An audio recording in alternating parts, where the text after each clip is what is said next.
саҳаргоҳон тамошои табиати нотакрору дилфиреб касро ба дунёи рангоранги хотирот ва эҳсосоти гуворову мароқангез фурӯ мебарад. Розгӯиву қисса кардан бо об чӣ гуворо аз ту мондагоҳ.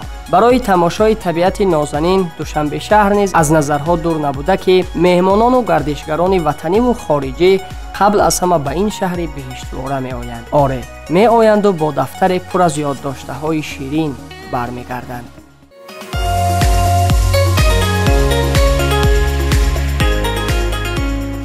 бо арзи салому дуруд, барномаи радио сайёҳат аст. меҳмони кошонаҳои шумо шунавандагони гиромӣ аз радиои Тоҷикистон.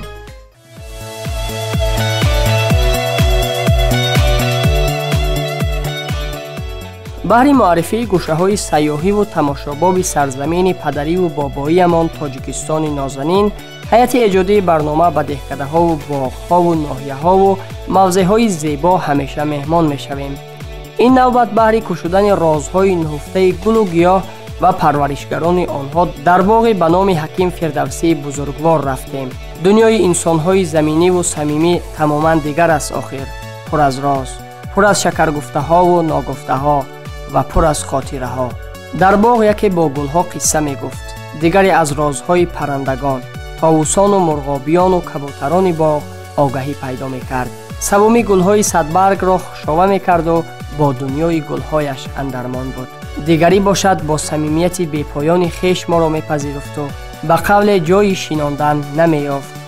яъне оламе пур аз рӯзгори тамошоӣ буд боғи Фирдавсӣ. серкории масъулонро дида хостем чанде ба тамошои боғ бипардозем.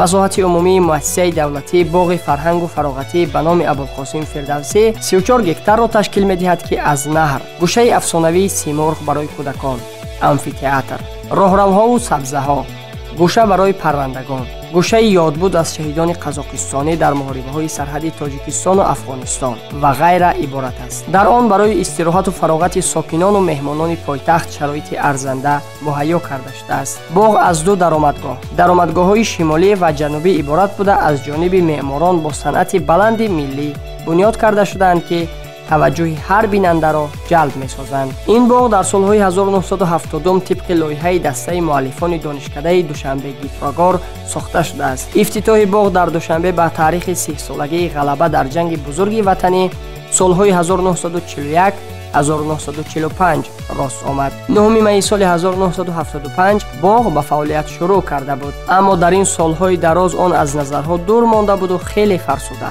бо ташаббуси роҳбарияти олии кишвар 5 сентябри соли 2018 асосгузори сулҳу ваҳдати миллӣ пешвои миллат президенти ҷумҳурии Тоҷикистон муҳтарам Эмомалӣ Раҳмон бо раиси шаҳри Душанбе Рустами Эмомалӣ дар вазъияти тантанавӣ муассисаи давлатии боғи фарҳангу фароғатии дӯстии халқҳоро дар ноҳияи Фирдавсии пойтахт мавриди баҳрабардорӣ қарор дода бо шароиту имконияти мавҷудаи муассиса баъди навсозӣ шинос шуда буданд. бале, дӯстии халқҳо гуфтем, чун то ин дам боғ ҳамин унвонро доро буд. зимни суҳбат бо сокинони шаҳри Душанбе президенти ҷумҳурии Тоҷикистон муҳтарам Эмомалӣ Раҳмон пешниҳод менамоянд ки минбаъд боғи дӯстии халқҳо ба номи Абулқосим Фирдавсӣ номгузорӣ карда шавад. бо ҳамин номи пештараи боғ аз забонҳо зудуда шуду имрӯз пиру ҷавон бо номи боғи Фирдавсӣ мешиносанд.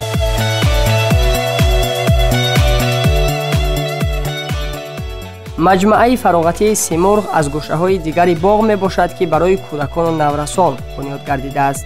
чун ба ҳар боғи ҳудуди пойтахт меҳмон мешавем, он ҷо барои кӯдакон шароитҳои хубе мавҷуд ҳастанд. яъне ҳамин аст саҳмгузорӣ ба ояндаи рахшони миллату давлат. маҷмӯаи Симурғ дорои 15 намуд аттраксионҳо буда аз даромадгоҳ то дохили он ба таври муназзам ва диққатҷалбкунанда дастгоҳу таҷҳизоти муосир насб шудаанд ки ба макони дилфиреби истироҳати кӯдакону наврасон табдил ёфтааст. намои зоҳирии аттраксион ва таҷҳизоту дастгоҳҳои истироҳатии ин маҷмӯа шабонгоҳ хеле ҷолибу назаррабо мебошанд.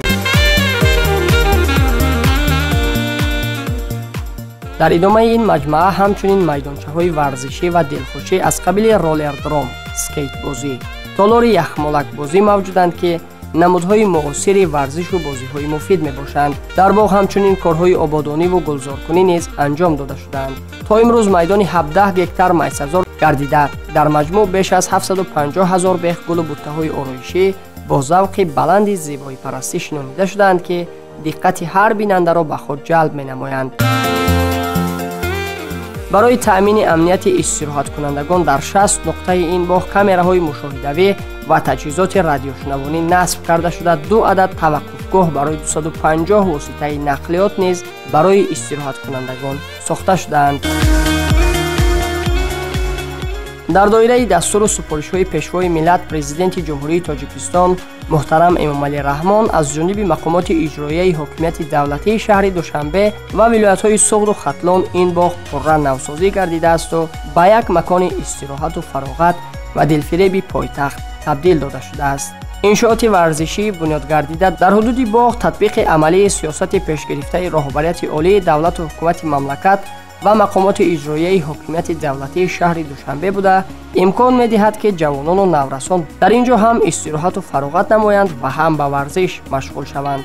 ҳамчунин дар муассисаи давлатии боғи фарҳангу фароғатӣ ба номи Абулқосим Фирдавсӣ амфитеатр барои 1500 ҷойи нишаст аз ҷониби дирексияи сохтмони иншооти ҳукуматӣ дастгоҳи иҷроияи президенти ҷумҳурии Тоҷикистон сохта шудааст. мавриди зикр аст ки дар асоси дастуру супоришҳои асосгузори сулҳу ваҳдати миллӣ пешвои миллат президенти ҷумҳурии Тоҷикистон муҳтарам Эмомалӣ Раҳмон ва тадбирҳои созандаву пайгиронаи роҳбарияти шаҳри Душанбе дар давоми наздик ба 2 соли охир боз ҳам зебогардидани симои зоҳирии пойтахт, беҳсозии сатҳу сифати хизматрасонӣ ба аҳолӣ ва фароҳам овардани шароити арзандаи зиндагиву фароғат ба сокинону меҳмонон тадбирҳои гуногун ба роҳ монда шуда инфраструктури боғҳои фарҳангӣ фароғатӣ ва маконҳои сайру сайёҳатии шаҳри Душанбе ба маротиб беҳтар гардонида шуданд. бо роҳбаладии кормандон боғро сайр кардему аз гӯшаҳои он хубтар огаҳ гаштем. шунавандагони азиз, барномаи радиосаёҳат буд. меҳмони кошонаҳои шумо рӯи мавҷи баландпарвози радиои Тоҷикистон аз боғи фарҳангиву фароғатӣ ба номи ҳаким Абулқосими Фирдавсӣ.